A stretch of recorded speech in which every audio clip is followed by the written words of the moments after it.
আমার প্রিয় ছাত্র আবু সাইদ যখন আমাদের বেগম রোকেয়া বিশ্ববিদ্যালয়ে এসে ক্যাম্পাসে হাজির হয় ভর্তির জন্য, আমি তখন চতুর্থ উপাচার্য হিসেবে দায়িত্ব পালন করছিলাম এবং তাকে হত্যা করবার সঙ্গে সঙ্গে আমি শোকবাণী দিয়েছি, ক্ষুব্ধ প্রতিক্রিয়া ব্যক্ত করেছি, আন্তর্জাতিক অঙ্গনে বিষয়টাকে তুলে ধরবার চেষ্টা করেছি এই বিবেচনায় যে আমার সরাসরি ছাত্র।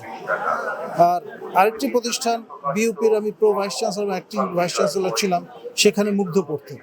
সেই জন্যেই অন্য যে কোনো মানুষ, যে কোনো শিক্ষকের জন্য আমার আপনার যে আবেগঘন প্রতিক্রিয়া, সেটার ধরন ভিন্ন রকমের, এক ধরনের নৈকট্য অনুভবের বিষয় আছে। এবং তারা যে দৃষ্টান্ত হাজির করেছেন আমাদের যুব সমাজের জন্যে, নতুন প্রজন্মের জন্যে, সেটি শুধুমাত্র জাতীয় গণ্ডিতে সীমাবদ্ধ যাতে না থাকে, সারা পৃথিবীতে ছড়িয়ে পড়ে, সেই লক্ষ্যে আমরা কাজ করে চলেছি। আপনি 24-এর প্রথম শহীদের ছাড় এবং আমরা সবাই তারই এখন অনুসারী, সবাই এক কোনো আন্দোলনে আবু সাইদের মতো বুক পেতে দাঁড়িয়ে যায়। সেক্ষেত্রে আপনার দৃষ্টি থেকে আর আমাদের মতো আরো ছাত্রদের উদ্দেশ্যে আপনার কি বলার আছে?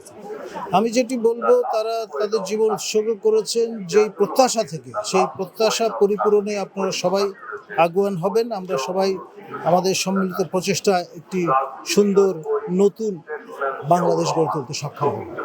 এই মুহূর্তে আমরা ঠিক বাংলাদেশটা কেমন দেখছি স্যার, যদি একটু সংক্ষেপে বলতেন।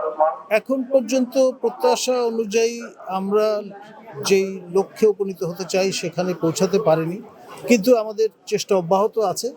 আমার বিশ্বাস সবার সম্মিলিত প্রয়াসে আমরা সেই প্রত্যাশা পরিপূরণে সক্ষম হব এবং সমৃদ্ধ একটি বাংলাদেশ সবার সামনে উপহার দিতে সক্ষম হব। আগামীর বাংলাদেশের জন্য স্যারের পক্ষ থেকে কি বলার আছে?